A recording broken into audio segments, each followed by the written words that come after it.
It's November 24th, 1971, the day before Thanksgiving. At Portland International Airport, travelers are piling onto a routine commercial flight heading north. Among them is a man who bought his ticket under the name Dan Cooper. He's dressed like any other mid-century traveling executive. Dark business suit, crisp white shirt, black tie. He keeps quietly to himself. Once in his seat, Cooper orders a bourbon.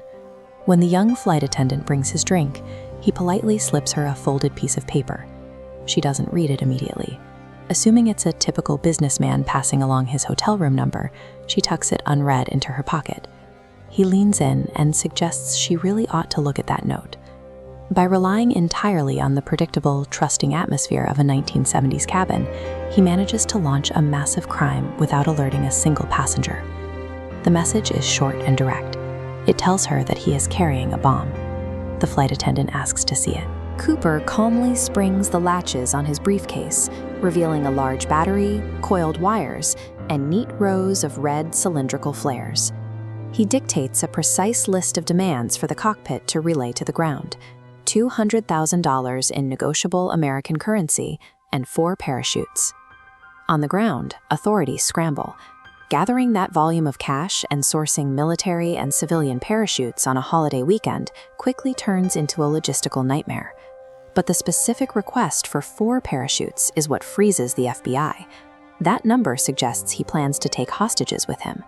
Fearing civilian casualties, they abandon any plans for an immediate raid and agree to his terms. The plane touches down in Seattle into a dark, freezing rain. It sits isolated on the tarmac while the standoff plays out. The transfer goes exactly to Cooper's plan. The cash and the parachutes are brought aboard, and in return, he releases all 36 passengers completely unharmed.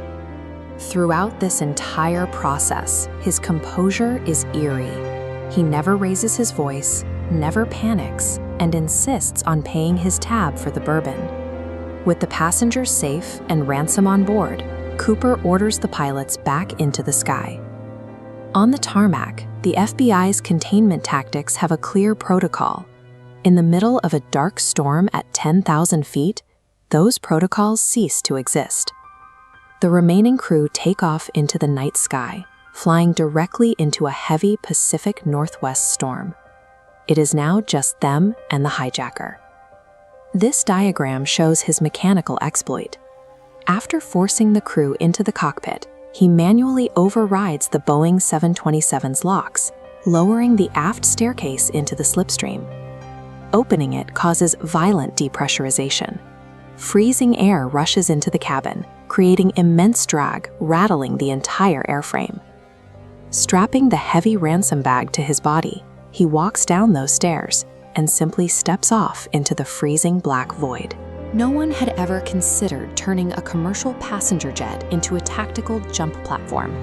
The sheer mechanical audacity of that exit forced aviation engineers to install exterior locks on every aft staircase aircraft from that day forward.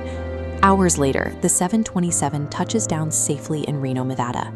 The stairs are still dragging on the runway, and the cabin is completely empty.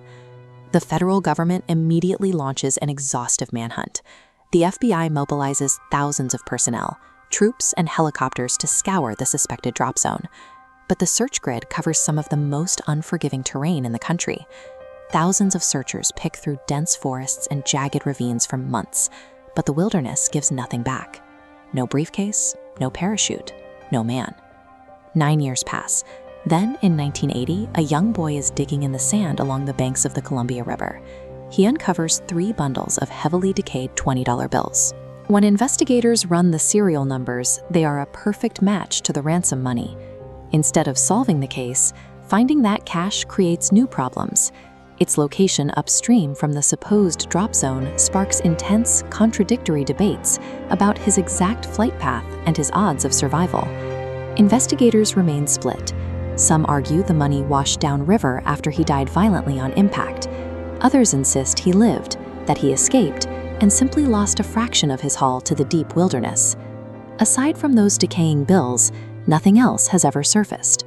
There is no body, no shred of parachute fabric, and no confirmed identity for the man in the dark suit.